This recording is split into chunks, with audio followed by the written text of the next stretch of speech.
We're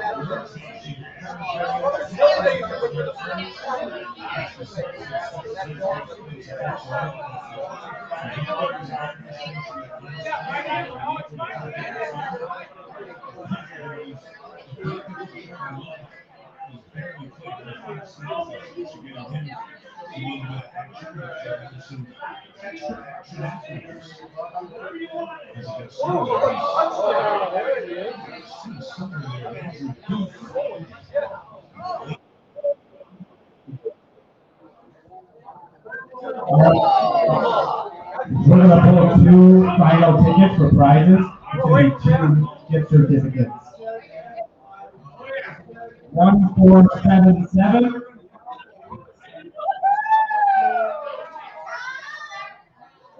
Here.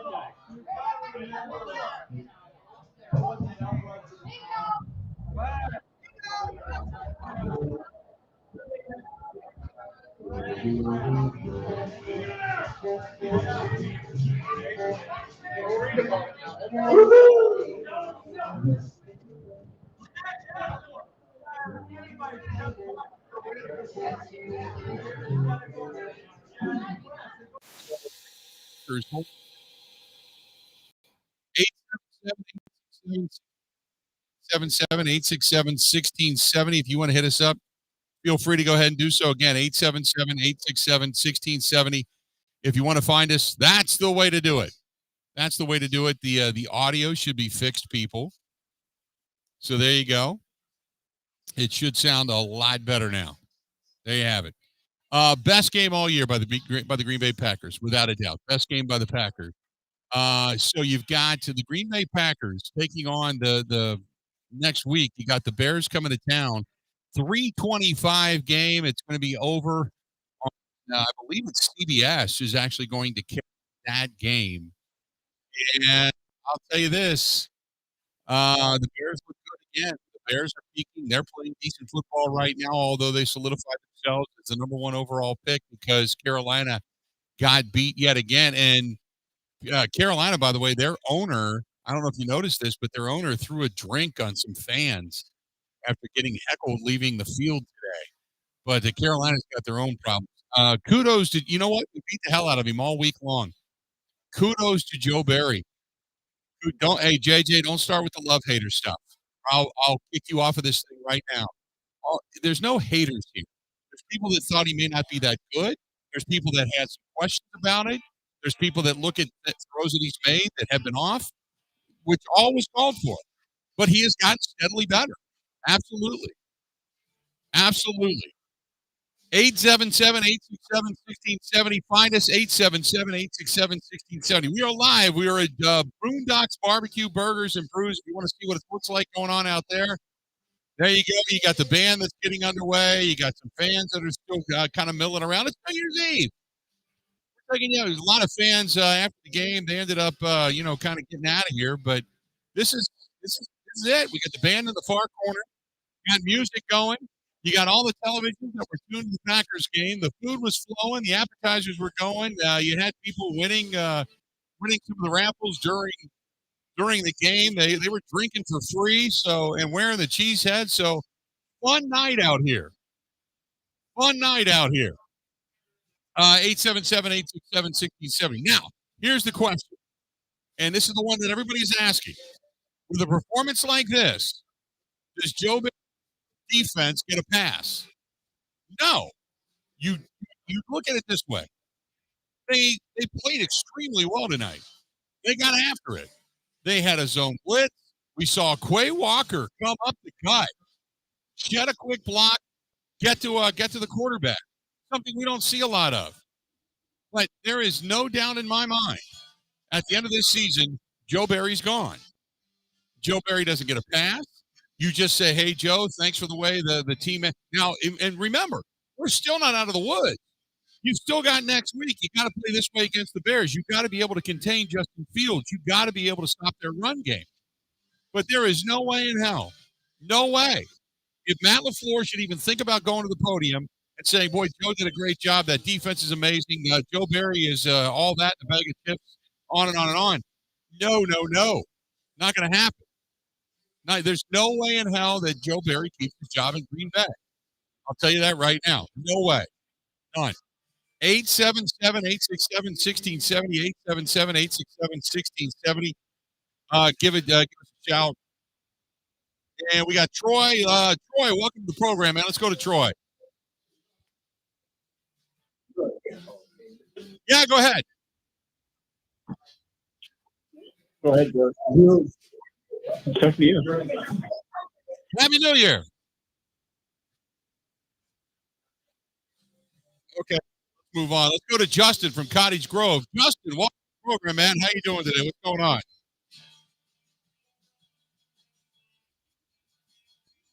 Nope. Let's go to Gerard. Gerard, how you doing, buddy? Happy New Year, Bill. Absolutely, man. That was a performance. Boy, I tell you what. Look, Love looked tremendous. He made some tremendous throws. He's going to work on going to his left. But other than that, and I don't want to hear nothing about Joe Barry. Even Collinsworth said during the game he's probably going to be gone. And I tell you what, I've seen this act before where he plays aggressive one game and then he goes back to the other way. And let's just hope next week is not a Detroit Lions game like last year. This team has to put their foot down and start playing super aggressive. And in the offseason, Walker has to get up there and get a lot stronger and be more aggressive with the new coordinator. He has to change things around. And I tell you what, in 2 years, this team got a shot. If they get the right defensive coordinator in there, a good, strong, tough guy that's going to make them play aggressive 24/7, I think they could do a lot with this team. And Bill, I'll be out of the country for 2 weeks. I'll be in South America, and I'll be listening. Believe it or not, where I am, I'll be listening. But I'm very happy about this situation. I think Love is tremendous the way he's improving. He made some incredible throws. And I love that he does it on national TV so everybody can see the improvement on this guy and how he's starting to get better each week. And, all we got to do is worry about injuries now. Hope everybody is healthy for next week. So, right. I'm pretty happy about this performance all around. And, we got to keep putting the defense in a position of aggressiveness. If he lays down next week and he starts playing unaggressive again, I tell you what, he ought to be fired at halftime. Yeah. No, I completely agree, man. No. Appreciate the phone call. We'll be thinking of you the next couple of weeks, and then hopefully we're talking about the Packers going deep into the postseason. Appreciate it, Gerard. He drops off. You get on board 877-867-1670. Think about this though. During this game, you lose Reed. You already were down Christian Watson and Dontavian Wicks. You basically got Dobbs, Amari Toure, and a couple of dudes. Tucker Kraft is turning into the real deal. And they still were able to move the ball almost away. It was a really look. I'm not taking anything away from the Green Bay Packers because they did what they needed to do to win. But I'll say this: it was a really weird defensive performance by the Minnesota Vikings. I mean, they had guys. They left guys running. Bo Melton looked like Jerry Rice today. Bo Melton looked like Jerry Rice. I mean, come on. For whatever reason, it was just whether it was just because they had not seen some of these guys, or I can't tell you, but it was just some of these guys were running wide open today, wide open for the Green Bay Packers. And the Packers did what they needed to do. They ran some bunch formations. They moved guys around. They found the seam, and it was good. Don't get me wrong, but it was just weird. They had guys running wide open today. Wide open today. And Jordan Love was fantastic. Completely took advantage of that situation. Got the win and had spectacular numbers today. As a matter of fact, for the Packers, we are going to step out here for just a second. Coming up because we are going to join the rest of the network all throughout the great state of Wisconsin, well beyond the borders as well. As we're going to have the entire network joining us online. But today, Jordan Love, 24 of 33, 256 yards, 3 touchdowns, no picks, no interceptions, quarterback rating, no sacks too, by the way, quarterback rating of 125.3. Let's join the network now.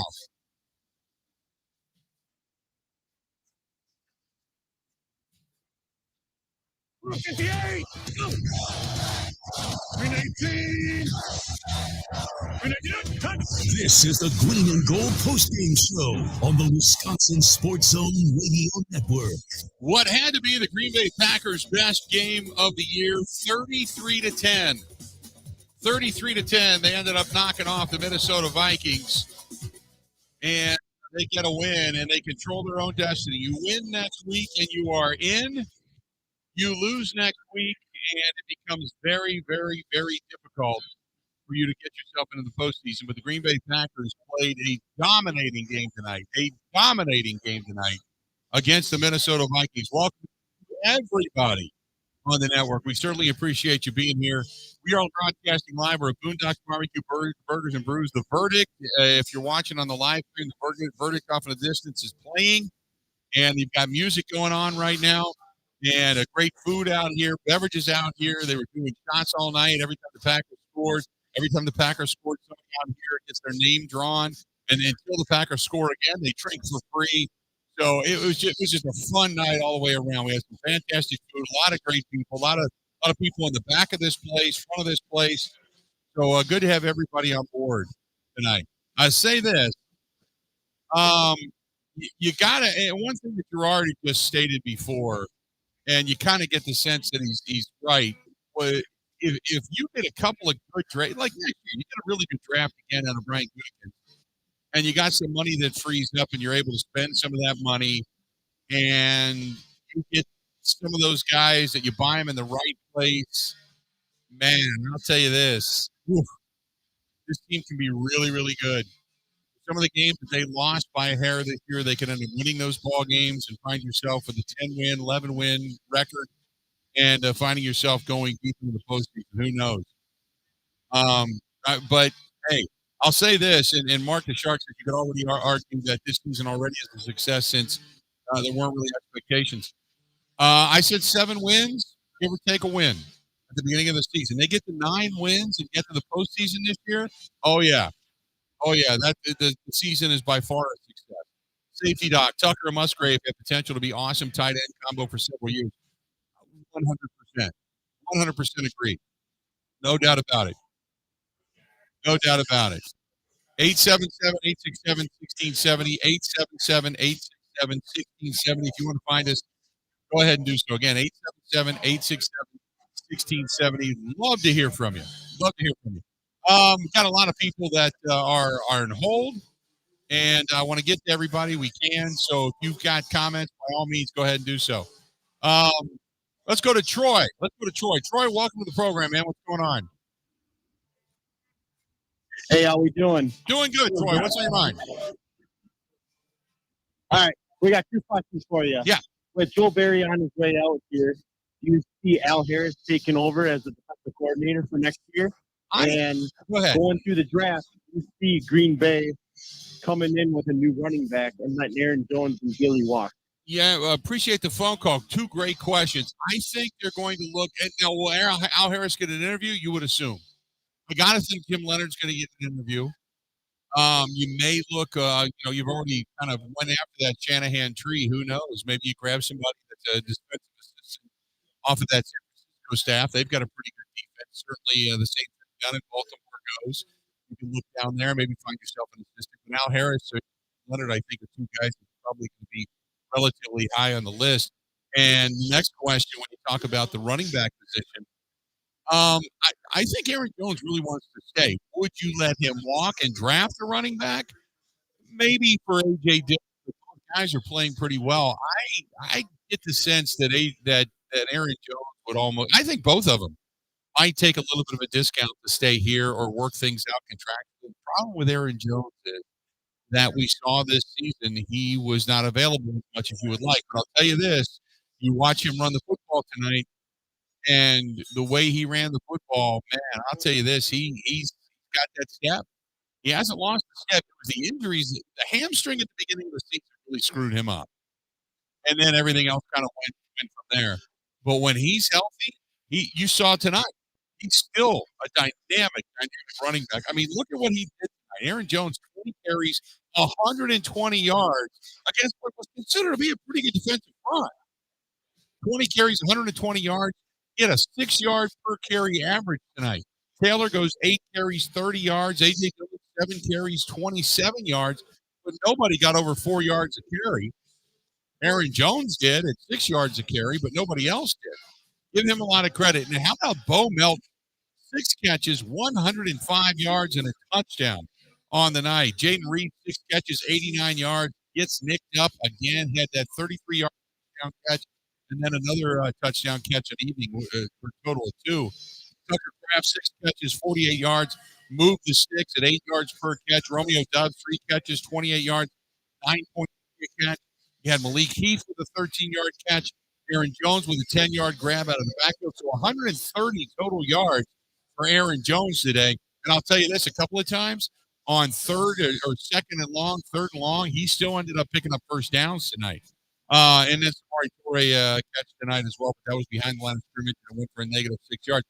The other thing that I want to say is there's 2 things if I have to look at this and say there's 2 negatives to this game. One is obviously Samori Toure. Keyshawn Nixon is normally your returner. Why Keyshawn Nixon wasn't back there instead of putting Samori Toure back there for him to take his eyes off the football, drop it, and put it on the turf very near his own end zone. Bad move. Just a bad mistake. But there was 2 times tonight on 3rd and short and 2nd and 3rd and short, 4th and short.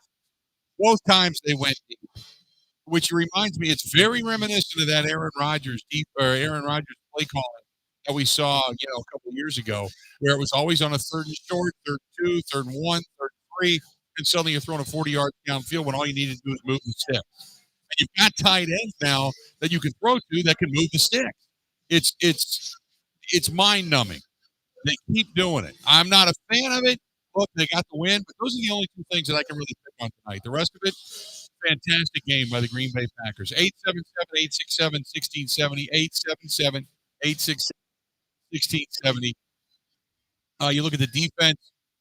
You talk about some of the guys that got the start tonight. You look at a guy, Valentine, who has had his moments this season, came in with some swag, got burned up a little bit earlier, really tried to kind of get his game going. He played nice. Valentine's been a nice fill-in tonight. We had the defensive front start to really work together tonight. Kenny Clark looked good tonight. Quay Walker up the gut tonight looked pretty good. And that was without Devontae Campbell, not available again this evening. So all of this going on, I thought tonight a very good night for the Green Bay Packers. Pete says special teams are going to cost us more than the defense every game this year. Special teams have had blunders. I don't know if I'd say it's that bad, but I probably would not disagree with you too much. But to say it's worse than the defense, no, it's not worse than the defense. No.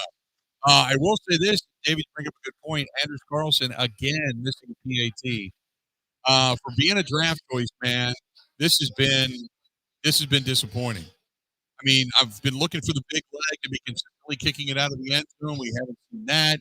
I've been looking for the big leg when it comes to field goals. Haven't necessarily seen that. And the accuracy issue, I haven't gotten really in depth into watching the hold and watching that over and over again. But there's been a couple of times where the ball hasn't been spun all the way around. I admit that. But he's missing some. When you're missing PATs, man, you just can't have that. You just can't have it. And all this went down tonight without Jair Alexander in the secondary. Congratulations to Jaden Reed, too, with the rookie reception record for the Green Bay Packers, breaking Sterling Sharp's record. So congratulations to him. But, man, what a season he had in his first season coming out as a rookie and being a contributing factor. And, again, you look at Tucker Kraft, you look at Luke Musgrave, you look at those guys, plus Jaden Reed, what they've done there. Some of the guys they've picked up to help this team. Pretty good draft by Brian Gutekunst, without a doubt. Pretty good draft. 877-867-1670, 877-867-1670. If you want to give us a shout, go ahead and do so. Again, 877-867-1670. What else do we have here for you? Let's get back to the phone calls. Let's go to Jesse listening to us in Louisiana. Jesse, how you doing today, man? What's going on?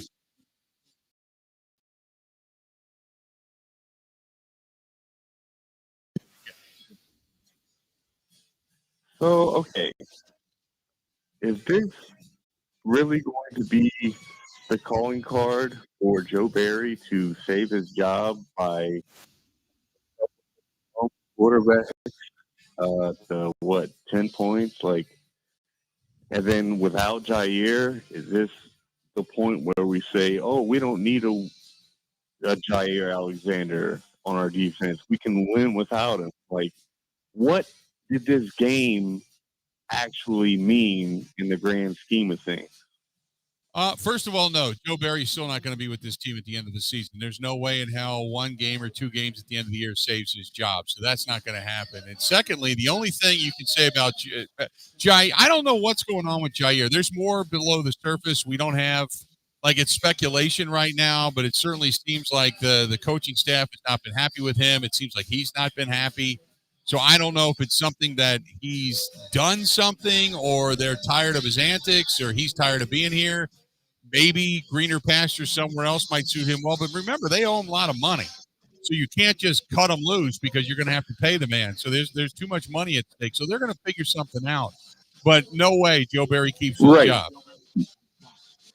Okay, my last thing is, do you think that with the Devontae Campbell comments on Twitter and the mysterious Eric Stokes inactive, not playing through injuries, like, these guys just don't want to play for Joe Barry, but as soon as they bring in maybe like an Al Harris,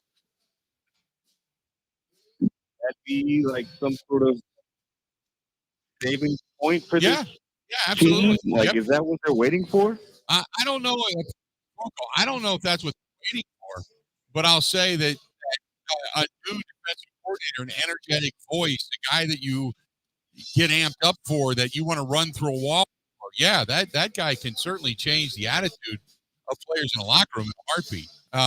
Joe Barry, to me, tonight, I don't necessarily think tonight was about Joe Barry and kind of letting guys play. I think it was probably more so guys taking it upon themselves to play well, young guys making a name for themselves to play well, and some of the guys that obviously are veterans kind of taking it personally that this defense has been ripped and made to look so bad over the last 3 weeks.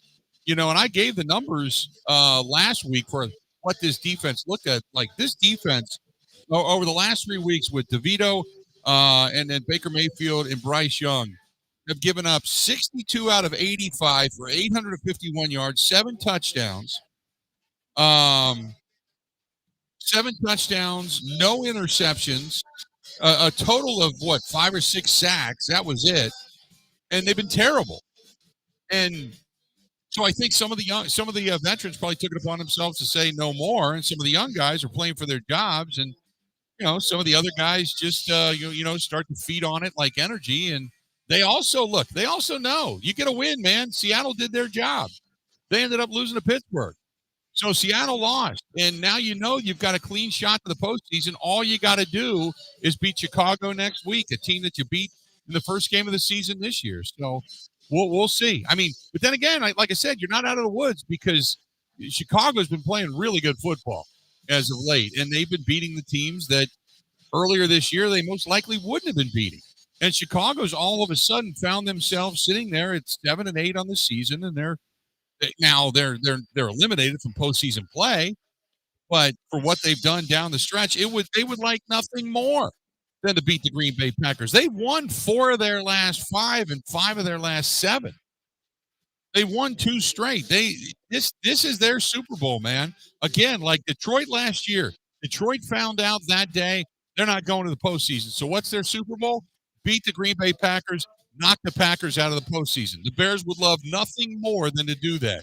That's why the Packers got to play damn near their best game going into next weekend. Let's do this. We're going to step out. We're going to take a quick break. We got a lot of people on hold. Don't go anywhere. TJ and Robert, everybody. We're going to get to you. I absolutely promise. We're going to come back and get to you. We also got your love, and we've got Matt LaFleur at the podium. Mike Clemens is live at US Bank Stadium. We're going to hear from him. We are broadcasting live out here in Oconomowoc. Boondock's Barbecue Burgers and Brews. I love this place. Terrific food. Tom and his staff are great people. We've had a lot of fun tonight. And if you're in the area in Oconomowoc and County Road, take come on out. The band plays until 1 in the morning. So come on by and say hi. We're counting you down to the bewitching hour of midnight. Going to go ahead and take a quick break. We got a lot more to get to. The Green Bay Packers get a win 33-10. They dominate the Vikings. We got more. The Green and Gold Postgame Show coming up right after this. This is the Green and Gold Postgame Show on the Wisconsin Sports Zone Radio Network.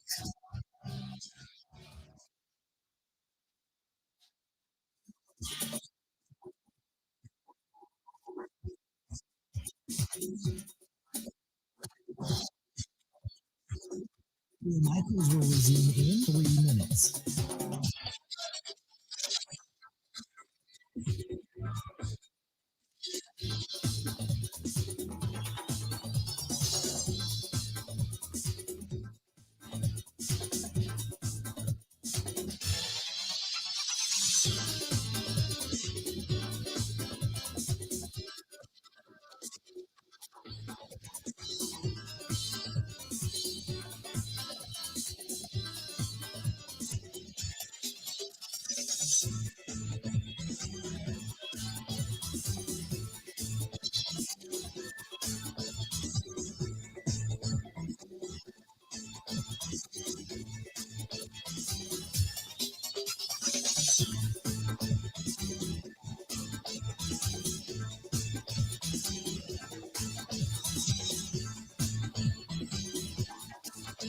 Bill Michaels will resume in 2 minutes.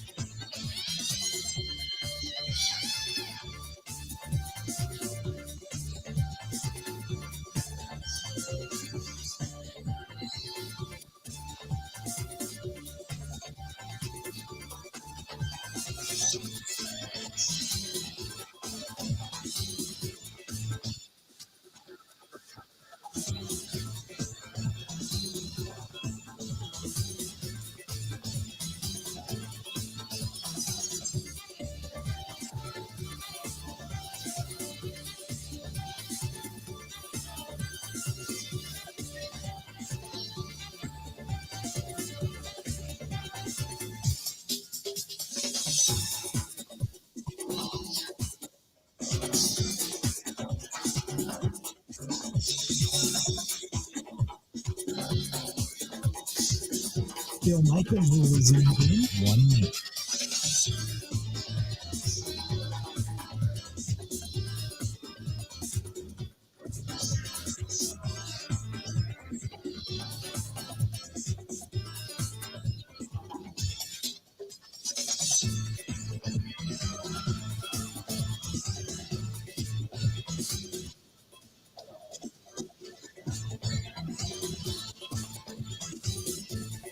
Bill Michaels will resume in 30 seconds.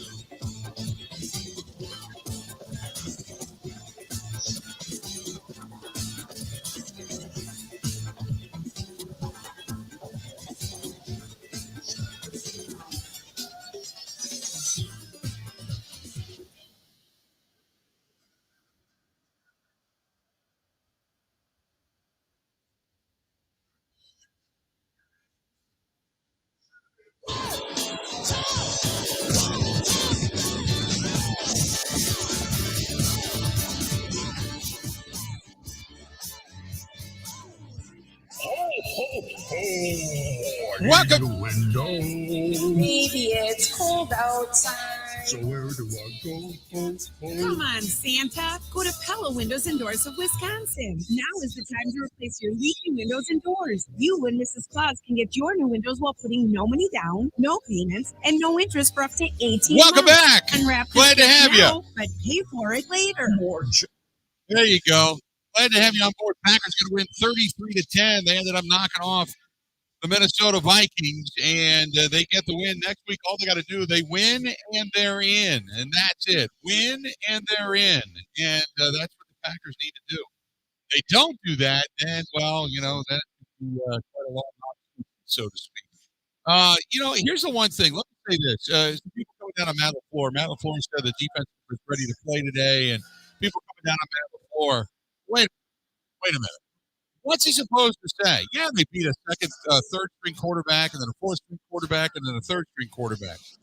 But what's he supposed to say? I mean, some of you are bitching just a bitch, okay? Enjoy the win. But what is he supposed to say? That's what I'd love to know. Is he supposed to come out and go, well, we beat nobody?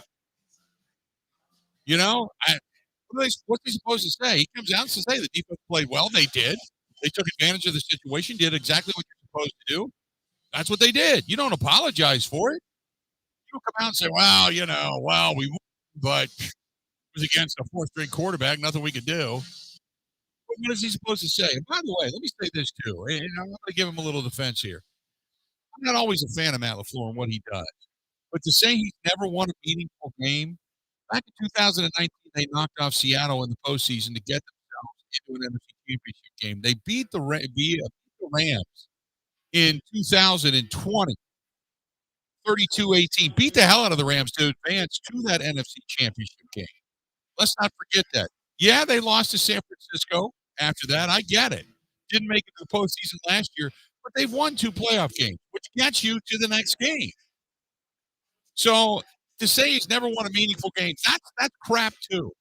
So try to be realistic. That's okay. That's okay. But right now, just look, just enjoy the win. You know the team has flaws. We all know that. Nobody's trying to hide them. Nobody's trying to make excuses for them. But sometimes put it this way, when you rip a team for not doing things, for being bad, right? When you rip Joe Barry for not sending a blitz, when you rip guys because they don't tackle, when you rip guys because they don't cover in space, when you rip guys because they don't get open, when the line doesn't block and you can't get a run game going, when Jordan Love is throwing passes that are off, when they finally start to play well, you've got to give them credit. Otherwise, you're nothing more than just a blathering idiot and a hypocrite. This team played well today. They were aggressive. I like the way that the style of the defense was. I give Joe Barry credit. He did some things different. It's too little too late for him, but he did some things different.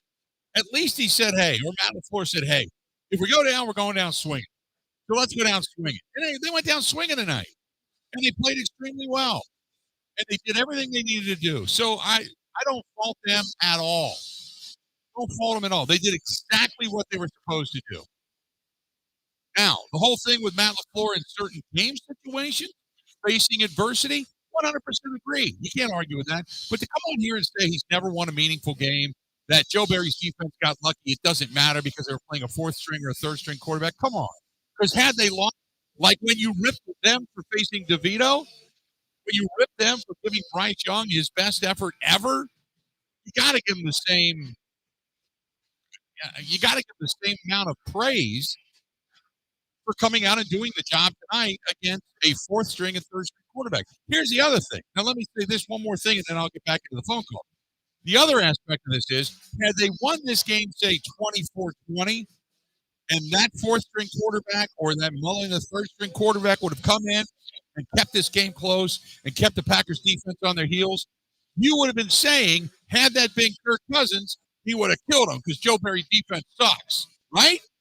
So tonight, they did exactly what they're supposed to do against a bad quarterback. They stopped the run. They didn't let this team do damn near anything. At least give them their due. And just be real. That's it. Nothing more. Nothing more. That's it. Tonight, the Packers defense on third down held the Vikings to 30%. That is fantastic. The Packers offense on third down today, 9 of 14, 64%. 64%. And by the way, the Vikings today on fourth down, 0 for 2. So technically, they were 3 for 12 all damn day on third and fourth down situations. That's below 30%. That's getting it done. Total yards today. Packers, 470. Here's the number we've known all too well, 211. Dude, the Packers gave up 211 rushing twice this year. 4 times they've given up more than 200, and they held the Vikings to a total of 211 yards in this contest today. There you go. Just to give you a little perspective along the way, you know? Let's go to TJ. TJ, welcome to the program, man. What's going on? Good evening. Thank you for having me on. What a fantastic result. That was a great game. Against the Vikings, what a fantastic result. I'm curious it's in the same vein. This may be a little off topic. I am curious how proud you are of the current Green Bay Packers representing the green and gold, being the team that shows their position, who they are, showing up on the field and making that their personality. I appreciate the phone call. I'm impressed with what they did tonight. And I have to admit, I had a little trepidation coming into this game because I thought Seattle loses, everything's right there for the Packers to take advantage of. We keep talking about this thing being a young team and about, can they really kind of get over the hump and can they string some success together and start to play better? How is Jordan Love going to be down the stretch here for these next 2 weeks when they have to win ball games, right? And everybody played extremely well. I mean, even the backup. You did it without Christian Watson. You did it without Dontavian Wicks. Reed comes in with a bad toe and a bad chest. He still plays extremely well. Bo Melton looks like the next version of Jerry.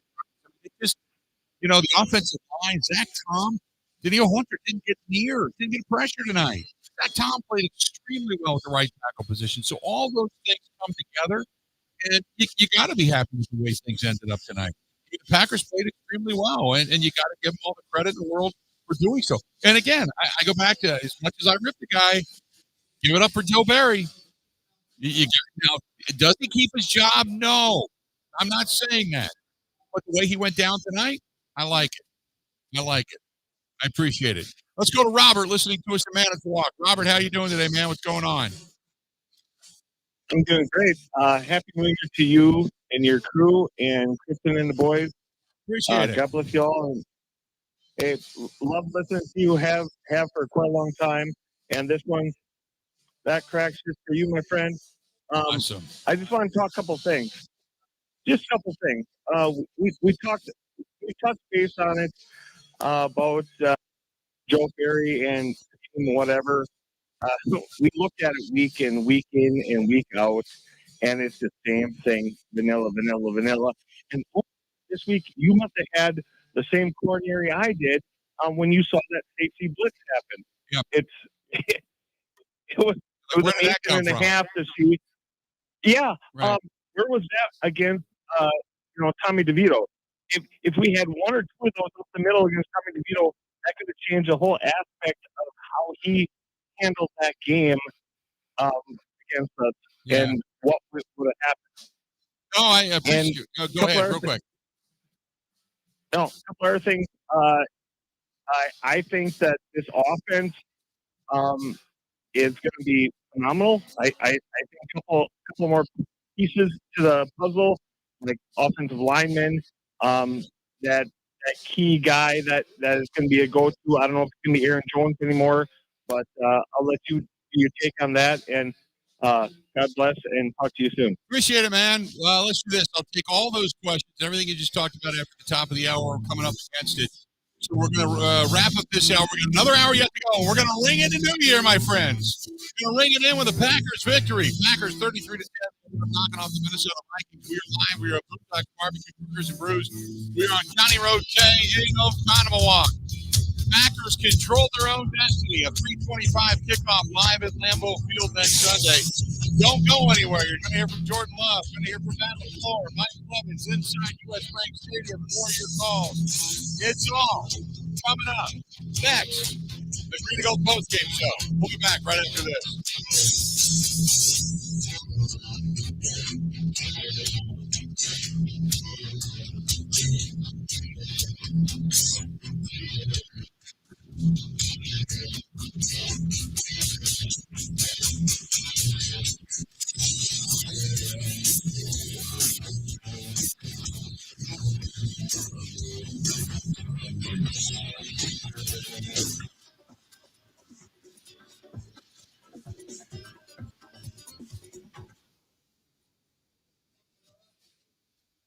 Ho, ho, ho! I need a window. Baby, it's cold outside. So where do I go? Come on, Santa. Go to Pella Windows and Doors of Wisconsin. Now is the time to replace your leaky windows and doors. You and Mrs. Claus can get your new windows while putting no money down, no payments, and no interest for up to 18 months. Unwrap this gift now, but pay for it later. More jingle that stays in my pocket. That's right, Santa. Plus, our elves install year-round and in as little as 1 day. Pella offers lines in luxurious wood to fiberglass and vinyl. Why not make a New Year's resolution today? That's the spirit, Santa. Pella now, pay later. Absolutely. Put no money down, no payments, and no interest for up to 18 months. But you have to hurry. Offer ends December 31st. Schedule your free consultation today at PellaWI.com. Certain restrictions apply. See show for details on Friends Call 31-2023. I get it, slip it, cuff it, check it twice a day. I get it, slip it, cuff it, check it in the morning and before dinner. I get it, slip it, cuff it, check it, and share it with my doctor. Nearly 1 in 2 U.S. adults have high blood pressure. That's why it's important to self-monitor your blood pressure in 4 easy-to-remember steps. It starts with a monitor. Now that I know my blood pressure numbers, I talked with my doctor. We're getting those numbers. To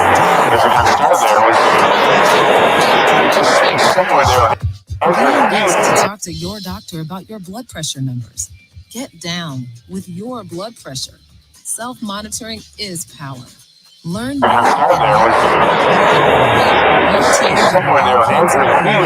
Association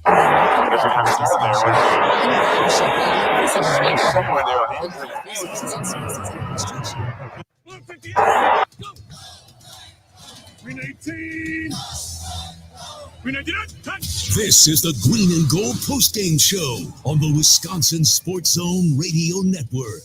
33-10, the Green Bay Packers, they get a win. They ended up knocking off the Minnesota Vikings, and man, oh man, they did it in dominating fashion, without a doubt. The Packers, they control their own destiny. You win next week, you win, and you're in. If they beat the Chicago Bears, and the time for that game has now been set, for those of you Packers fans that were looking on hanging on to some tickets and heading up to Lambeau Field next week, it is now a 3:25 kick. That game will be televised on CBS. A game like that, a magnitude game like that, a rivalry game like that, you kind of understand it. So the Packers going to play 3:25, and they're going to be on CBS. Lambeau Field, that's going to be the place. And the kickoff, and don't forget, immediately following the game, we're going to be at Burkle's, 1 block over, the old Champions Pub, just down the street from Lambeau Field, hopefully ushering in another postseason for the Green and Gold. Good to have everybody on board. Happy New Year coming to one and all. And thanks to everybody for saying hello to us tonight. We got a lot of people on the live stream as we get towards the bewitching hour Central Time-wise. Now, for those of you on the East Coast that are listening, for Gerard and everybody, and Derek who listens in Albany, and Chris who's listening to us in Scotland, and we've got Jesse that listens to us every day down in Florida. For all of you on the Eastern Time Zone, Happy New Year to one and all. We welcome in 2024 with a victory, and hopefully in 2024, there's a lot more of those to come. And after the game, Booth, the defensive back for the Minnesota Vikings, he ended up, I don't know if it was I think it was on purpose, but took a swipe at Aaron Jones, and that started the melee as Aaron Jones was just kind of walking around out in the field, and between him and Jordan Love, those two guys were the post-game show guests on NBC. And what happened was that what I could tell was Booth leaned over and took a shot. For lack of a better term, he took a shot at Aaron Jones. And his name, Andrew Booth, is number 23, took a shot at Aaron Jones, the corner, and he hit him in the face. And that's what started the melee after the game, as both teams kind of came in and started breaking it up. Assistant coaches were there. But I'm sure the league's going to have something to say about that if they deem that was on purpose. It certainly looked like it was, but we'll see what happens there. Not that it's going to matter if he gets suspended for another game next week. Who cares? But that's after the game, man, and you're taking a shot at somebody like that. It's like, come on, man. You just don't do that just because you just got your ass whipped. 877-867-1670,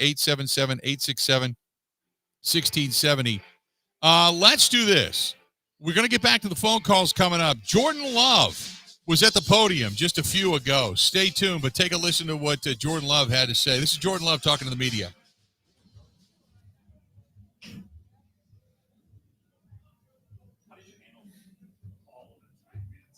Loud, it was a big game, and all those strong things. Yeah, I mean, it's a lot of factors coming into it, but, this whole team's focused on just making sure we get that win and moving on, because we know exactly what's in front of us, and we're trying to get in the playoffs. So, I don't think any of those things were too much for us, and we showed that tonight. Where you took the field that Seattle had lost, that you guys were now in full control of your playoff destiny, or did you not? Yeah, I saw that. Mm-hmm. You think most of the guys knew? Yep. And what was working so well? Just other than maybe that 1 4th down pass, it's just things just seem smooth from start to finish. Yeah, I mean, everybody was out there executing. We were moving the ball, getting into a rhythm. I was trying to get the ball out of my hand quick and get it to the playmakers, and let those guys go make some moves in space. And that's exactly what we were doing. And the run game was really great tonight. Aaron Jones, AJ, PT, those guys battled the whole time. O-line did great. So I think everybody was just executing at a high level tonight. Well, for the first half, but what did it mean to get Jay Reed back? Say it again, sorry. I know you missed the second half, but what did it mean to get Jay Reed back? Yeah, it's huge. I mean, obviously, you see what he did. 2 touchdowns. His second touchdown, just catching the route, making some guys miss, take it to the house. So it's awesome. I'm proud of him, just the way he's, competing, battling, and growing every week. So it's awesome we can get them out there and get him the ball.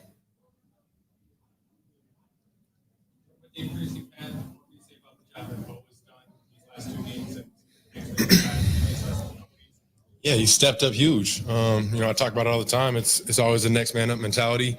And Bo's been a guy who's been working every week, even when he's not been in the role. He's working on scout team, trying to find ways to get better.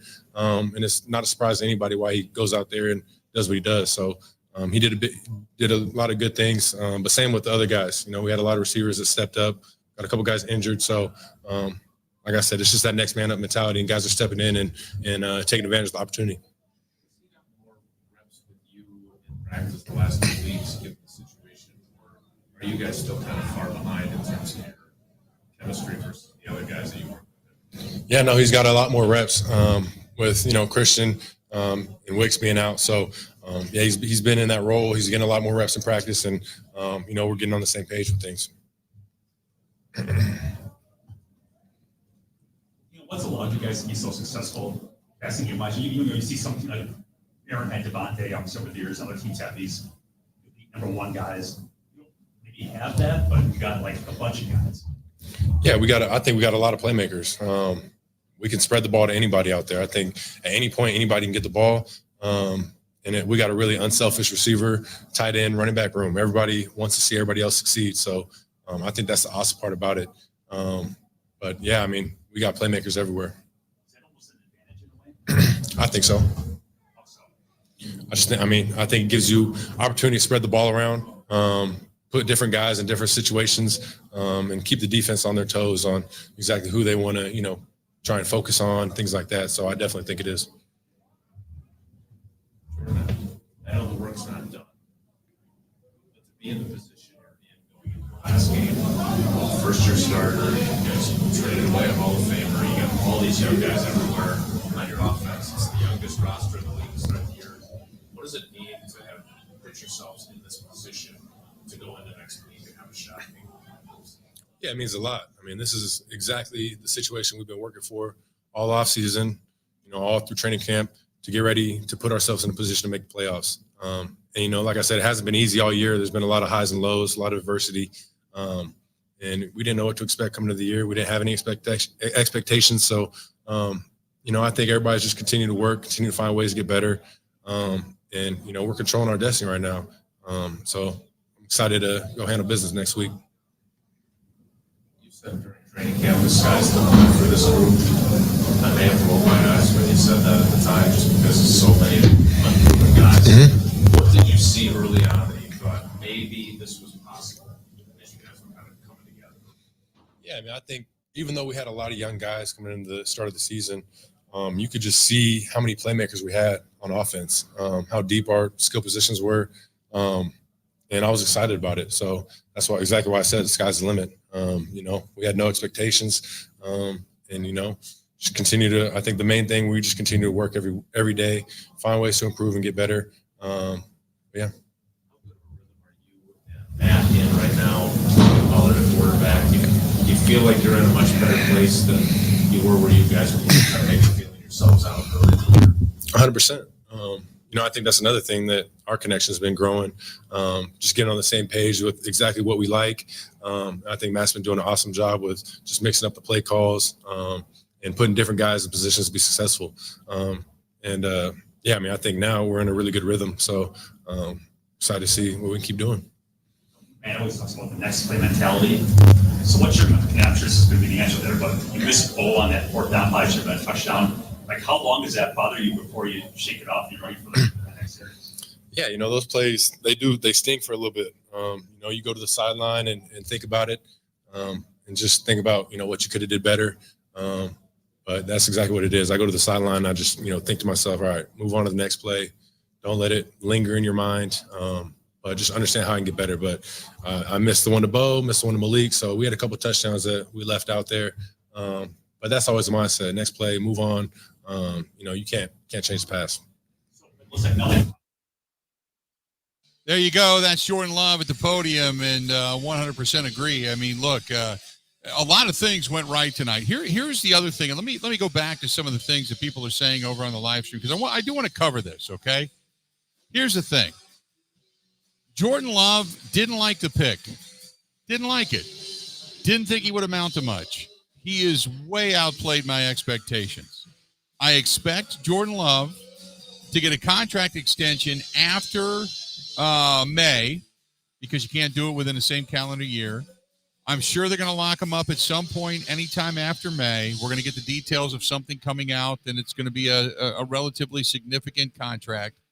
I think he's played his way into the belief that he can be a big-time NFL quarterback. Whether or not he's got Brett Favre and Aaron Rodgers Hall of Fame potential, I don't know. And that's way too early to predict. But he has gotten steadily better. He has had his hiccups. He has had his footwork issues. We all know that. But when he is on point, he's been really, really good. There's no doubt about it. And the other thing that excites me is you've got Christian Watson, if he can ever just stay healthy. You've got Dontavian Wicks, who's really come on. Jaden Reed, Romeo Dobbs. You pick up another good wideout, whether it's a draftable wideout or whether it might even be a veteran that can come in and accentuate this group. It would be fantastic. The weaponry that he seemingly would have. Then you throw into it the mix of Luke Musgrave and Tucker Kraft and what they've been able to accomplish this season. You stabilize that offensive line, maybe with some additional depth, or if you find yourself a different left tackle, who knows? And then you're probably going to figure out that backfield. But there is a lot of upside to this team moving forward. And, oh, yeah, by the way, they're coming off of a $50 million cap hit. They had all kinds of injuries. Youth at the wideout position, a first-time starting quarterback full-time. There's a lot of things that were in play against this team. We all know that, okay? And they've overcome for the most part. Now, they got to win next week. Otherwise, I think this would still be a disappointing season for where they are right now with everything sitting right there in front of them and losing, barely beating a Carolina Panthers team, getting smoked by the Tampa Bay Buccaneers, then the DeVito game. There's a lot of things that were sitting here that were standing in the way of this team getting to the postseason. Now it's right there. All they got to do is take advantage of it. Charlie says, how much are you going to pay Love? I don't know. I know people keep using kind of the Daniel Jones level of pay. I don't know if I'm going to go that high. I just don't know if I can do that, but that might be what the market dictates. So, but I also keep saying, be very leery of 1 year, be very leery of, creating a salary cap situation where your quarterback is pressing up against 13% of your salary cap. You know what I mean? So we'll see. Kudos, by the way, to Jaden Reed. Here's the thought. Jaden Reed today beat or snaps the rookie reception record for the Green Bay Packers back in 1988. Sterling Sharp held the record, 55 catches, 791 yards, and a touchdown in his first season. And Jaden Reed, over 55 receptions. His 56th tonight was a quick out pattern that basically went for no yards, but his 57th catch was down over the middle, and it went for a touchdown. Kudos to him. He's now up around 600 yards, but 6 touchdowns on the season. So Jaden Reed, give Gutekunst a lot of credit, man. He saw something in that kid, and boy, has he really, really, really excelled. So big time. Let's do this. We're broadcasting live at Boondock's Barbecue Burgers and Brews. Out here hanging out tonight, cranking in the new year for everybody in the East Coast time zone. Happy New Year to all of you. We are glad you're here. 33-10, the Packers get a win. They ended up knocking off the Minnesota Vikings, and we are going to come back. We got a whole lot more going on, broadcasting live at Boondocks.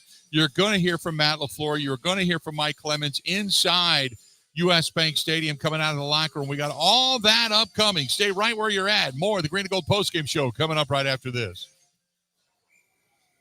This is the Green and Gold Postgame Show on the Wisconsin Sports Zone Radio Network.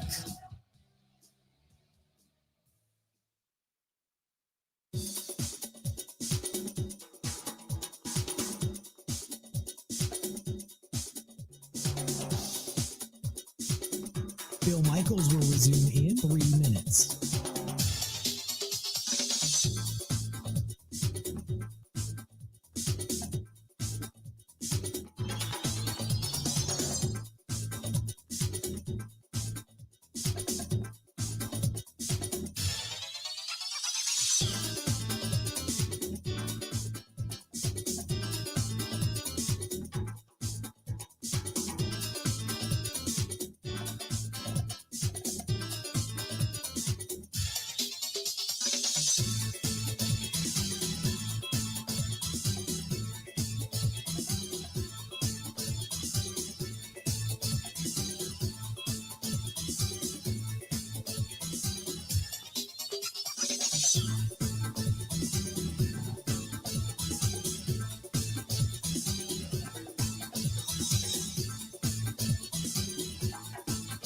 Bill Michaels will resume in 2 minutes.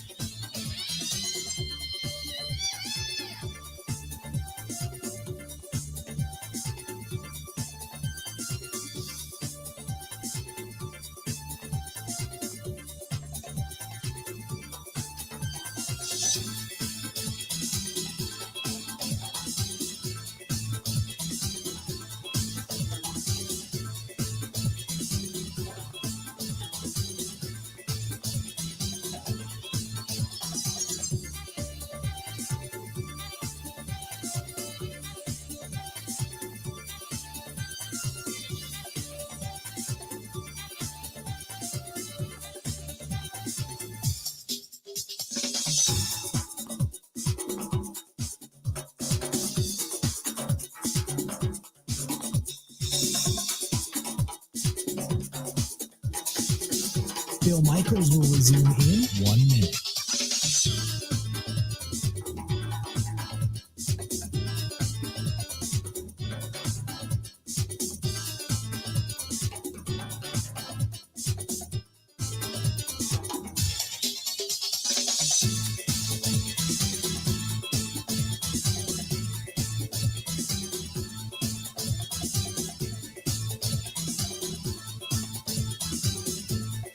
Bill Michaels will resume in 30 seconds.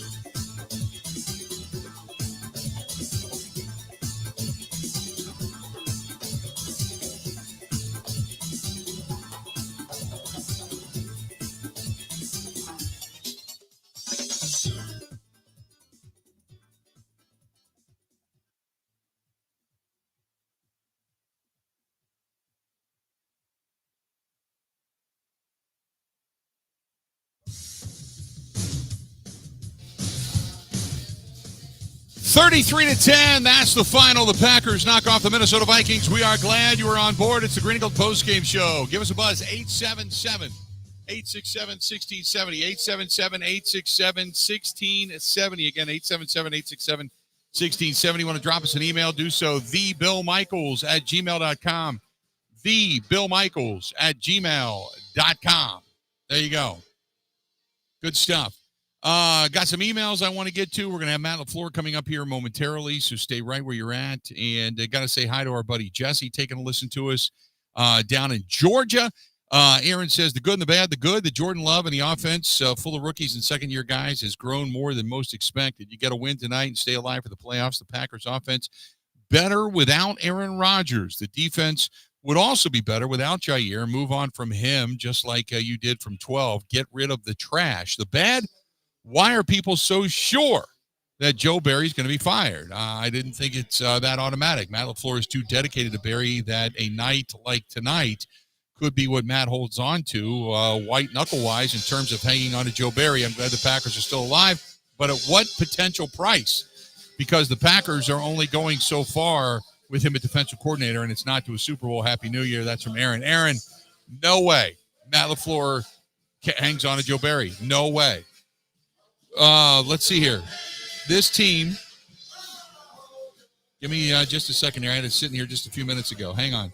This team is 20th overall in defense, 19th in run defense, 18th in rush defense, 18th against the run, 10th in coverage. But it's a top 20 ranked defense. No way are you going to get into this, and you're going to hang on to Joe Barry. Not 1 minute. No way.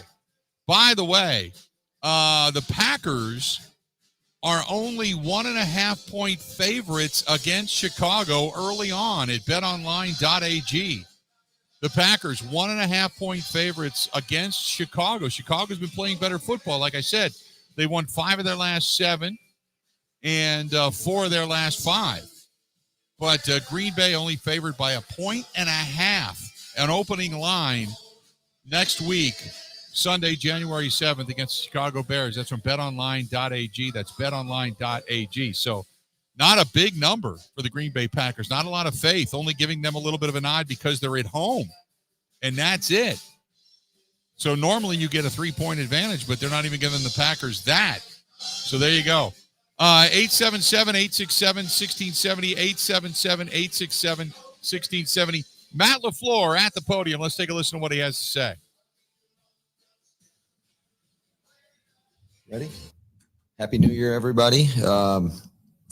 Really proud of our team tonight. I thought that was a complete football game, really in every phase for 4 quarters. We knew it was going to take a great effort. I think Minnesota got a lot of respect for their coaches and players and what they've been able to accomplish. I know they were shorthanded, a lot of guys, but, we've been down that road too, and we've had a lot of guys step up. It was great to see guys like Bo Melton get 100 yards and his first touchdown, and CB going there at corner, and Corey Ballantyne stepping up, getting the call last minute to go in there and start. And anytime you can come out of a game and hold Jefferson to 56 yards, I think you got a good chance of winning the football game. So a lot of great performances tonight, but we also understand what we have in front of us, and it really means nothing unless we take care of business next week. And in Lambeau, we were in a similar situation a year ago and couldn't get it done. So we know it's going to be a tremendous challenge. I think Chicago is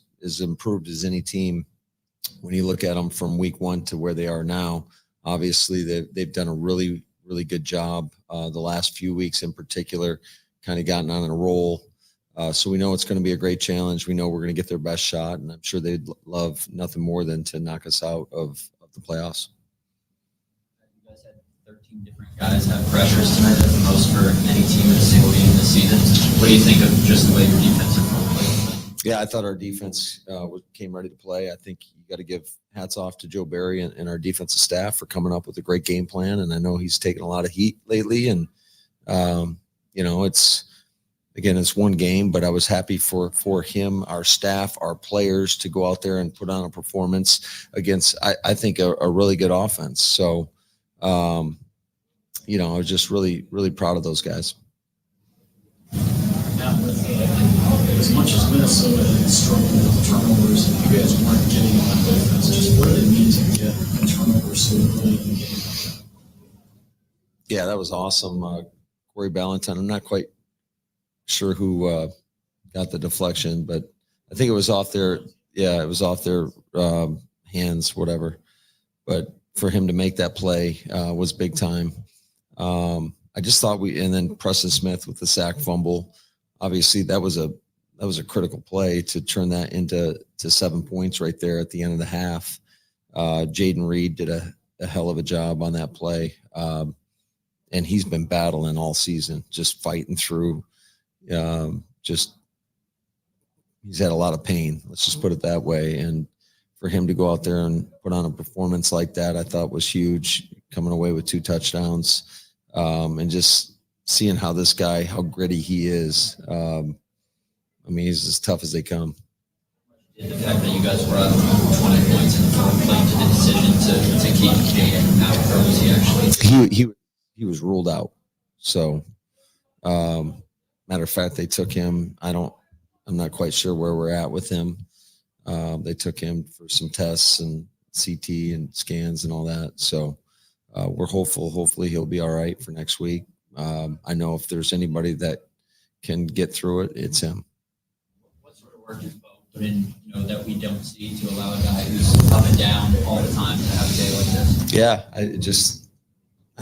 from day one that Bo got here, just an unbelievable attitude, unbelievable approach. He's been team first all the way, brings great energy, takes great pride in his work, does a really good job when, he wasn't up, just giving great looks and performing well on the show teams, giving great looks to the defense, preparing our corners, preparing our defense for whoever the receiver may be that the defense needs to take away. And just really happy for him, man, because he's earned it.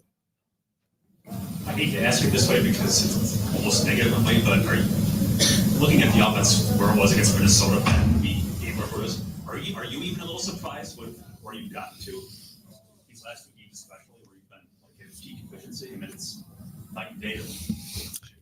Yeah, I think it's a lot of hard work that's been put in. I think we've evolved as an offense. Obviously, there's a learning curve. Anytime you get a bunch of new players and trying to figure out what everybody does well, I think it's a credit to really everybody involved. From our assistant coaches down to our players. I think Jordan Love I can't say enough great things about him. Just his ability to hang in there versus some tough looks, drifting away from pressure, putting the ball in play, allowing his guys to go make plays. I think he is playing at an incredibly high level. I'm super happy for him because he's put in a ton of work to get to this point. And I really think the sky's the limit for him. I think he's just showing a glimpse of what he can ultimately be. And he's been more consistent as the season's progressed with a young group around him. And I think the guys around him have performed at a higher level.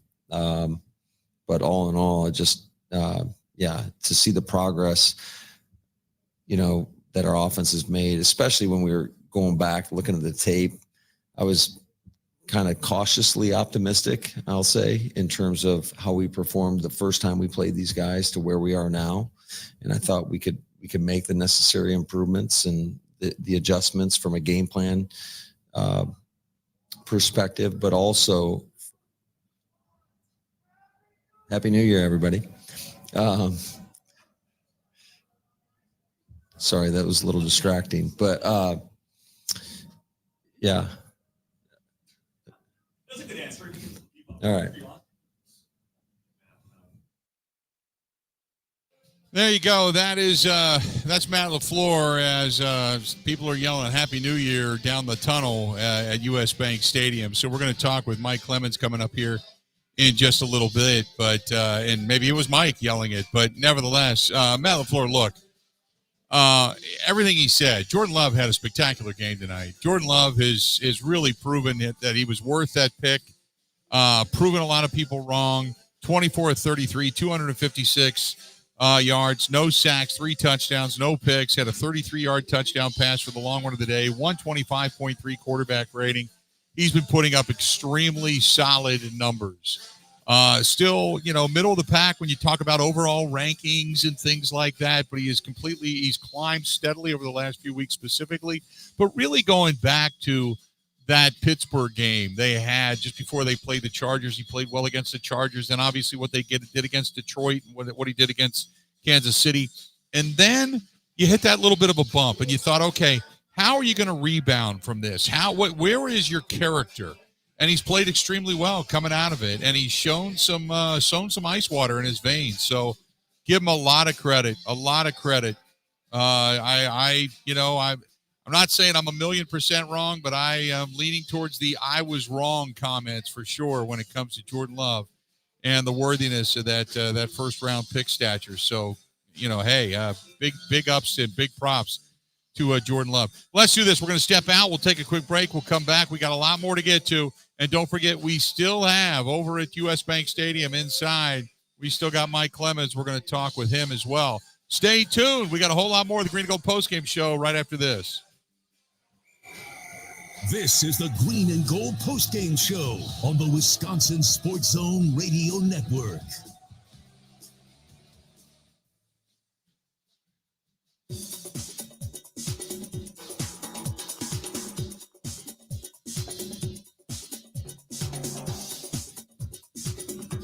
Bill Michaels will resume in 5 minutes.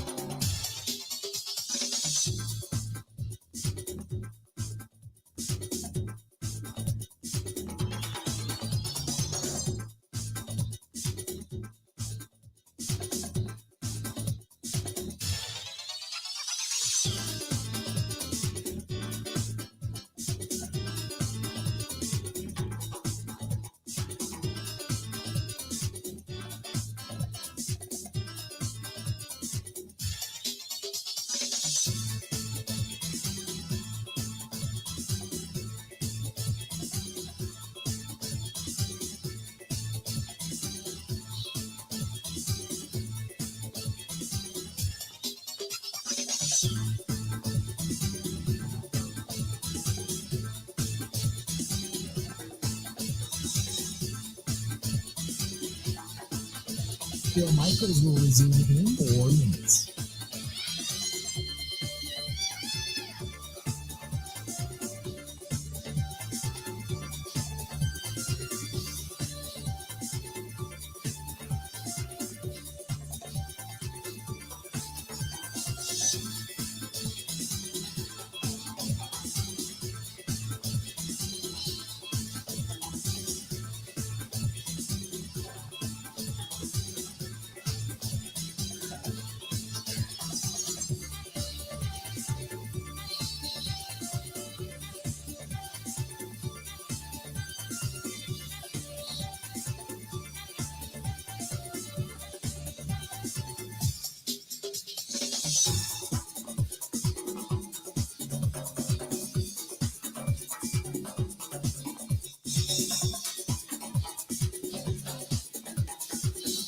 Bill Michaels will resume in 3 minutes.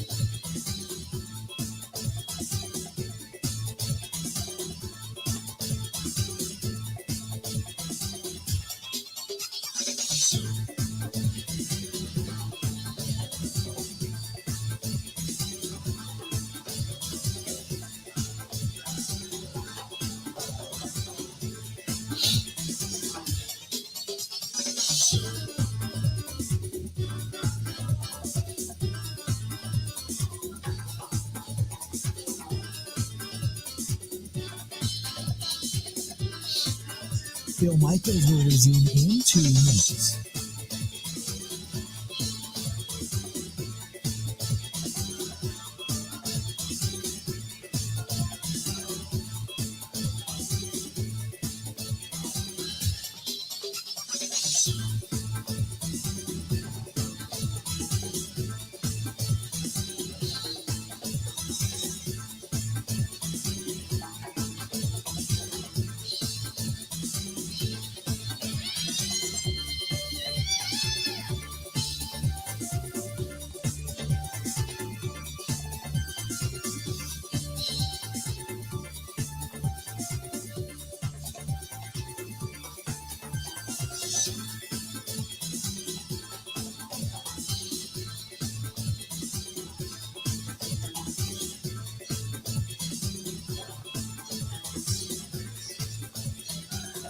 Phil Michaels will resume in 1 minute.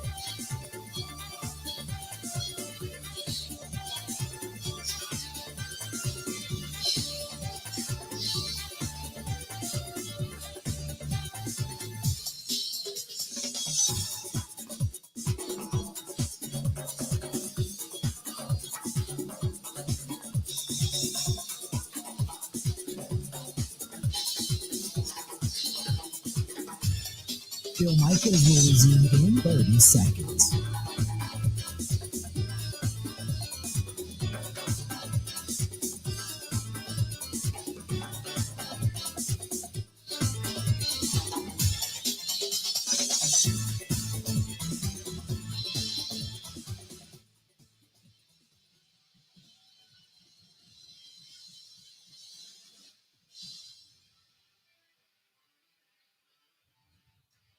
You got to hit it, bang it, rock it, put it in the pocket. Hit it, bang it, rock it, put it in the pocket. Welcome back. Good to have you. 33-10, the final. The Green Bay Packers. They knock off the Minnesota Vikings, and they now they control their own destiny. When the Steelers knocked off Seattle, the Steelers actually opened the door for the Green Bay Packers just to win tonight and win next week. Win and you're in. It's that simple for the Green Bay Packers. If they get the win next week, there you go. Then they're going to find themselves in the postseason. And this one's from Brian. Brian says, Bill, why do you want to see the Green Bay Packers in the postseason? Isn't it better for them to get a higher draft choice, continue to stock this team, and then next year get to the postseason? No. What's the difference if they make it to the postseason and they get a 20th draft choice versus a 18th draft choice? They're still going to have capital. If they want to move, they can make a move. If they don't, they don't. I look at it this way. And I go back to the discussion I had the year that the Packers went to the Super Bowl and won it with Aaron Rodgers. I talked with Aaron Rodgers at the time. And leading up to that, we were all in Dallas. We're doing interviews and such. And I'd asked him, I said, what do you attribute the turnaround to and to what, all of this coming together and this and that? And one of the things he looked back on was the experience that they had in winning in Arizona. They had to win to get in. They flew back home and then had to go back to Arizona and face Kurt Warner and company. They got down early, remember. They were getting smoked. And you're like, oh, boy, it's too early for this team to get into the postseason. And then they came back and made a game of it, tied the game up, ultimately lost the game.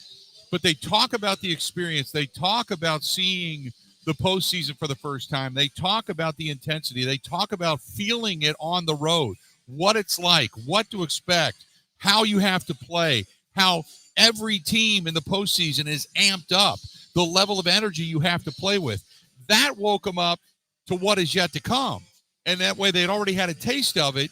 So when they did get to the postseason, when they fought their asses off that year, they beat New York, they beat Chicago.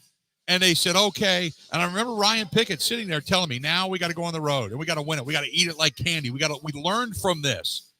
Ryan Pickett knew. He's like, we learned from this. You got to go on the road. You got to eat the booze like candy. You got to eat all the F-bombs and all the negativity, and you got to want it. Because the more you get that means the better you are. The more they hate on you, the better you are. So he wanted it, and that was it. That kind of got him prepared. Now, I'm not saying it's going to be the same walking footsteps, but what I am saying is that postseason experience prepared that team for what was yet to come. And I'm glad, at least many of the guys in that locker room were very glad to be able to experience that. I want to see Jordan Love and Dontavian Wicks and hopefully Christian Watson. And, can you imagine finally getting everybody back in 2 weeks? Say you beat the Bears next week, then you got to go on the road, whether it's to San Francisco or down to Dallas or Philadelphia or wherever it is you're going to go. You got to go someplace, and you're going to have to face them. And let's be honest, Philadelphia right now sucks. You wouldn't mind trying to face Philadelphia, right? Philadelphia is going down the toilet fast. You just saw what Baltimore did to the 49ers. Not that I think the Packers can beat the 49ers, but wouldn't you like to go down and play in Dallas, face Mike McCarthy, face the nemesis? Yeah, they're certainly at least susceptible Now they play much better at home than they do on the road, but they barely beat the Lions. And let's be honest, they beat the Lions because of a really crap call. Now, I always say, never put yourself in a position to have a call or a bad call or what have you end up giving you a ball game or losing you a ball game. But let's be honest. I mean, that particular 2-point conversion, that should have been the Lions should have been up by a point with 23 seconds to go in the game. And then who knows what would have happened. But it was a moment in time, man. And the Lions went toe to toe down there with the Dallas Cowboys, and the Packers have beaten the Lions on the road. So who's to say that they couldn't go down, throw caution to the wind, be too stupid to know any better, and go down and get a win over Dallas, which would be huge, huge. So the bottom line is this: you want to see them get that experience. So next week, man, we're going to be live. We're going to be in Green Bay. We're going to be at Burkle's one block over this whole week leading up to this. All this discussion beginning again on Tuesday is going to ramp up, and we're all going to bite our nails because we're all going to say to ourselves, can they play this way again? And will Joe Barry's defense show up? Will there be any problems this week? Certainly, for what we witnessed this week, and the pall that, again, Rasul Douglas gets traded away. There's a pall over the locker room. It seems like things are really down. They ramp it up. They go back and they get a win, right? Then you get Jair suspended. Things start to go a little bit south. It seems like things are starting to unravel. Devondre Campbell's wife is tweeting stuff out. Campbell's saying he's not going to, play injured anymore and this and that. And you think, oh, my God, things are starting to unravel. Matt LaFleur's losing the locker room. And boom, they come out and just kick the absolute crap out of the Minnesota Vikings. Who knows what next week is going to hold? I'll take it. 877-867-1670, 877-867-1670. Thomas, I doubt Green Bay beats Dallas too. I would, if I'm a betting man and I have to put money on a game, I'm putting very little on it, and I'm probably betting in favor of Dallas. But if I only had to bet $20, it's say a 20-1 shot for the Packers to knock off the Lions. I'd throw $20 down on that. I do that in a heartbeat.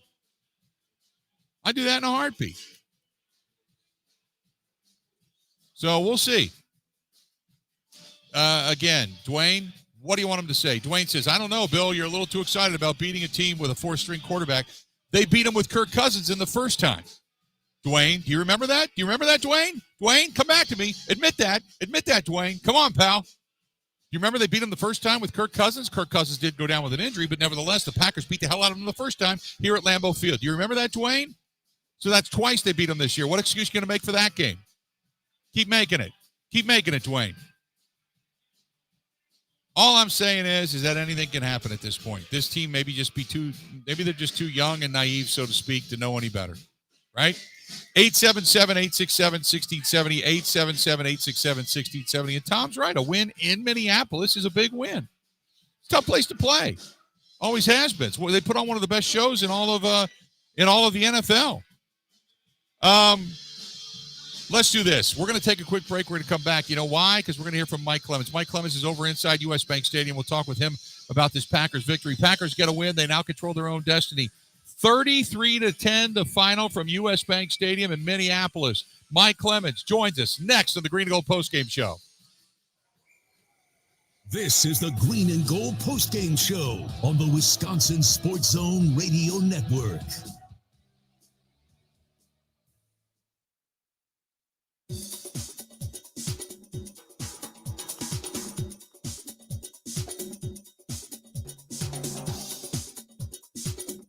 Bill Michaels will resume in 3 minutes.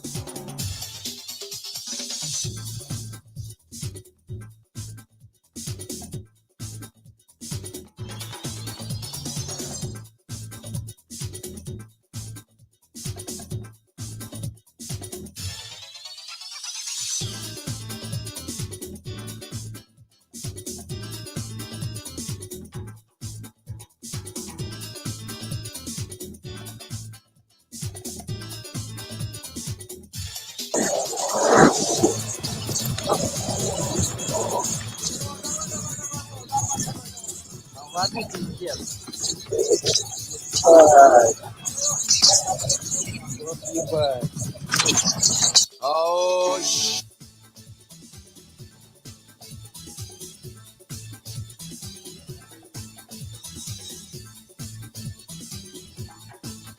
Bill Michaels Michaels will resume in 2 minutes.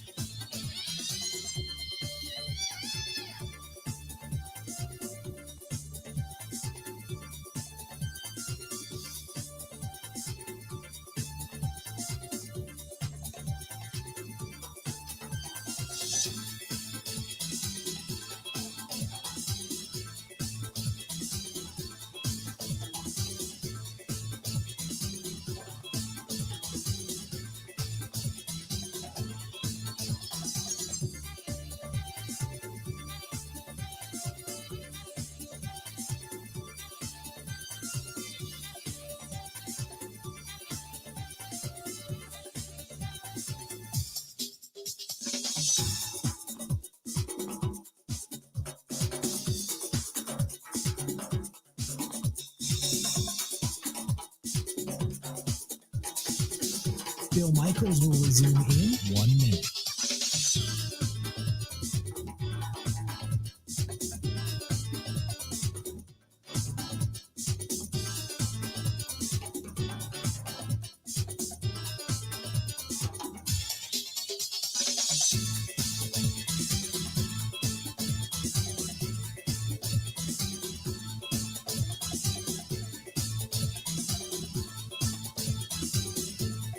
Bill Michaels will resume in 30 seconds.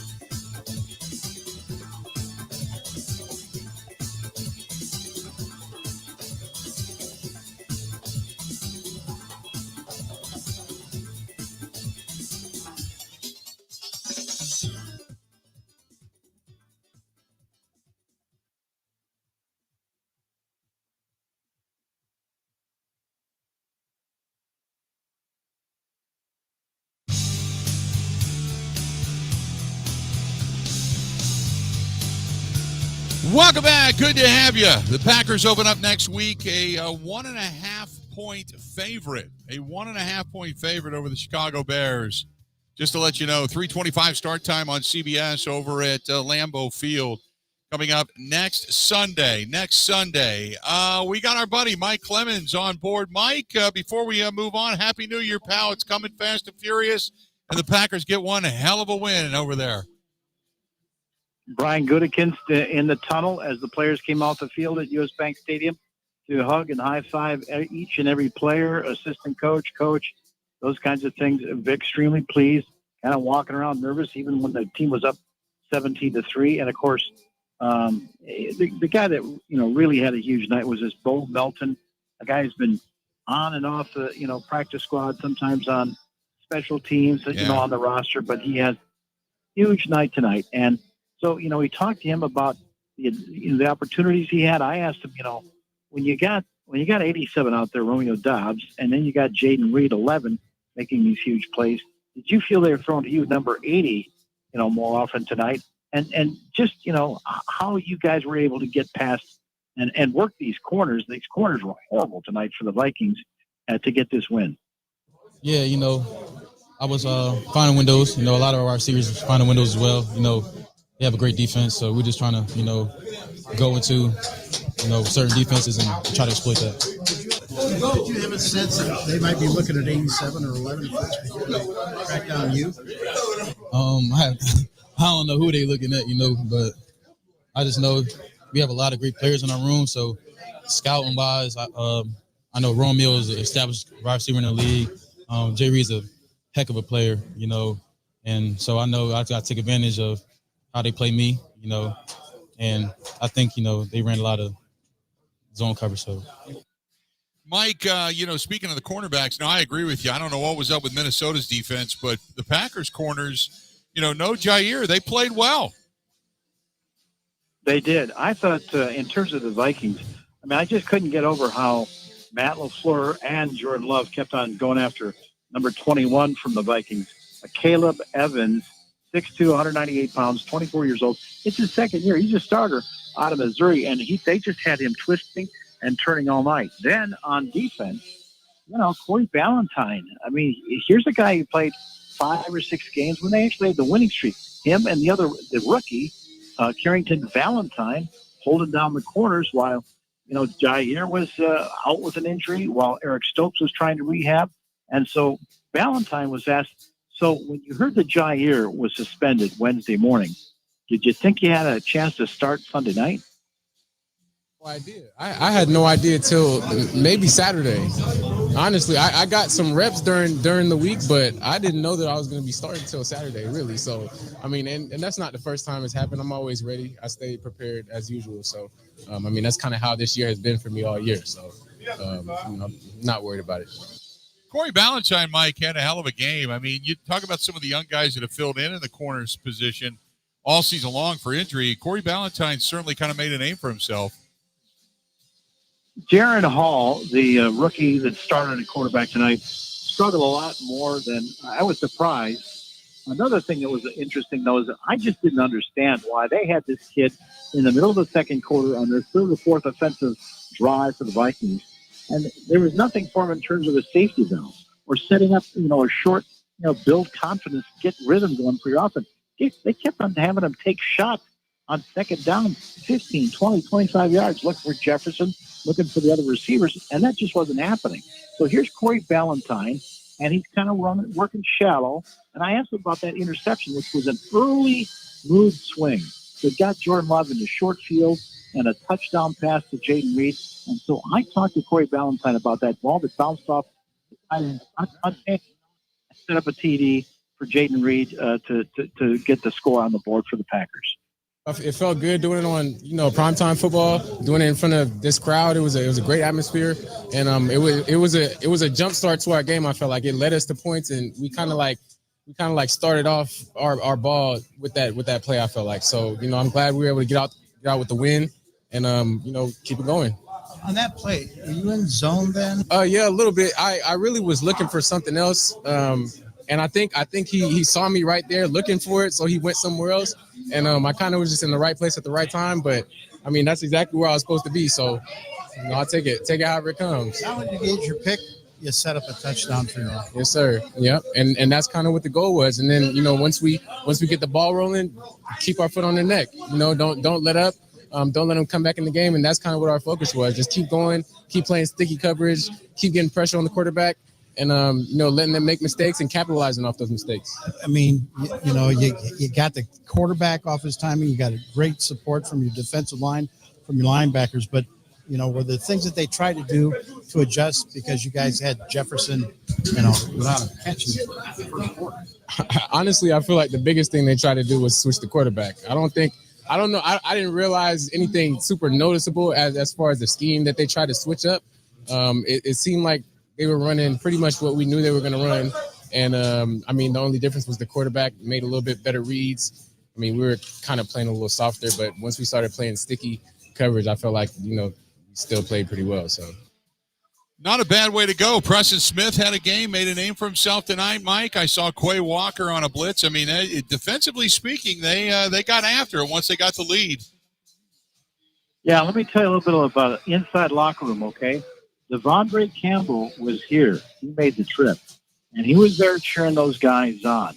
And they're celebrating with them, walking off in the tunnel with those guys. Matter of fact, he did talk to one national reporter briefly before he was stopped. The interview was stopped by someone from PR. But Devondre is still a part of his team, from what I can tell. Eric Stokes, now with the hamstring injury, he made the trip as well. Of course, Jair not here. He's suspended. He's off the facilities, off the grounds, at least until this week, or we'll find out. And a couple of other guys, too. Listen, Rashawn Gary, we ended up not talking to him. He had some kind of a situation. He was going to the training room after the game. I kind of saw him limping across the field to get on the team bus. Same thing with Kenny Clark. The older players are banged up. They got sore feet. They played 4 quarters tonight, but they got the win. And I went to Preston Smith, and I said, is it just me, or when your offense, it's been like this all season, your offense is up 17-3. Does Joe Barry then finally start sending the dogs and blitz? Yeah, because that's when the playbook can open up. You got a lot of opportunities to call different plays and different to different looks that we may be presented to. And I just think like guys were playing at a high level. We had opportunities to blitz, guys to get home, guys were causing pressure, guys were not letting the quarterback be comfortable. We was not allowing big plays to happen. There was just a lot of great things happening with the defense today. Preston, what's the best thing you think your defense did tonight as a squad? we didn't give up that many points. You know, we held them under 17 points, which is a goal per game, at least 17 points. And, you know, the guys played really well, man, together, even when adversity struck and, you know, the guys came out there and still played hard. And, you know, we finished the game strong. Mike, I want to ask you, did you happen to see the little fracas that broke out after the game when Aaron Jones, I don't know if he got punched or like slapped or what, but the Andrew Booth Jr., the cornerback, kind of hit him in the face. Oh, I missed that. No, it's a little border battle, extracurricular. No. Yeah, this was when both teams were congratulating each other and a fight broke out. Wow, yeah, no, then that's when I'm in the elevator and I'm going down there and getting the first in line. It's just, I'll tell you this, you know, the overall mood, and I don't know who the game balls were handed out to from Matt LaFleur. I would imagine it's possible that Bo Melton, number 80, you know, this guy's just been sticking around, and he learned from Alan Lazard, he learned from Randall Cobb, you know, he told us that, but the whole team was so happy for him, that I could see Aaron Jones in the background as they were leaving. You know, I stand there until they kick me out. Aaron Jones wanted to let everybody know, hey, man, I get to sit next to this guy. Here's Aaron Jones. Hey, I sit next to this guy on the plane. That's awesome. That's awesome. Hey, Mike, here's the thing. We've seen Rasul Douglas gets traded. The defense has like a pall over it. It seems like that locker room's really down. They come out and play extremely well. This week, Jair gets suspended. You got Devondre Campbell saying, hey, I'm not going to play hurt up anymore. I'm not going to try to come back. His wife is tweeting a few things out that are cryptic. He won't talk about it. And then all of a sudden they come out and give us a game like this. I mean, you know, and there was a lot of talk about Matt LaFleur losing a locker room, and everybody rallied today. Give me the feeling. I mean, winning cures all, but give me the feeling inside that locker room. The team leader is Jordan Love. That's the guy you look to. That's going to get you through this stuff because he's calm, cool. I mean, he's cool as Bart Starr, man. He can't be phased, and he keeps getting better. And under the spotlight, he didn't, you know, crumble or anything like that. I'm shocked how bad the secondary played, those two corners for the Vikings tonight. I'm shocked that they couldn't get some kind of more of a running game. I'm shocked that Kevin O'Connell could not set up his rookie quarterback or even Nick Mullins on a little bit more of a check down offense to move the ball down the field. And actually, Mullins seemed to be doing that more, maybe just because he's more of a veteran, could see those things. But, you know, this could have been a much closer game if that defense, if Brian Flores' defense had lived up to, you know, what they've been most of this season. Right. And yet, I mean, they just got out coached tonight. Those guys were wide open, wide for the Packers, wide open all night long. And Jordan Love was it looked like 7-on-7. Mike, it's been great all year long. We got one more yet to go next week. The Packers game is a 3:25 game. Get home safe, and we'll talk to you this week, okay? Thank you, Bill. Appreciate all right, buddy. Happy New Year. And that's going to do it. Broadcasting live at Boondock's Barbecue Burgers and Brews. We certainly appreciate you being here. Thanks so much for being a part of the program. Happy New Year to all of you. We're about a minute and a half away. And also, again, one more time before a crowd at U.S. Bank Stadium that paid to see it of 67,003. It was the Green Bay Packers 33 and the Minnesota Vikings 10. Time for us.